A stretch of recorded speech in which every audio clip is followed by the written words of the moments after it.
Vetëm pak minuta para se gjykata e lartë të shpall vendimin për ish zëvendës kryeministrin Ilir Meta, kryeprokurorja Ina Rama kërkon drejtësi. Ne nga gjykata e lartë presim të japë drejtësi. Ky është funksioni i gjykatës. Ne kemi bërë prezent qëndrimin tonë gjatë gjithë procesit, e kemi konkluduar atë në konkluzionet përfundimtare, është ajo që mendojnë që është e drejtë. Gjithsesi, fjala e fundit e takon gjykatës, ai është organi që jep drejtësi sipas sistemit tonë ligjor.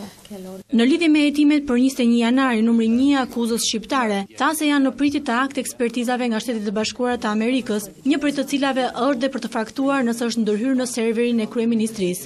Jemi në pritje të përgjigjeve që duhet na vinë nga laboratorit e FBI të Shtetet e Bashkuara për disa kërkesa që ne kemi prezantuar atje, që lidhen me ekzaminimet balistike dhe disa të tjera.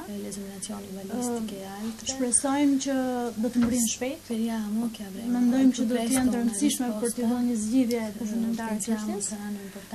Gjithsesi, kjo do të kërkojë kohën e saj, si për të pritur pjesën dokumentare që vjen që andej, si për të analizuar dhe për të konkluduar pastaj për akuzat definitive. Kjo është një pjesë e hetimeve që ne po kryejmë.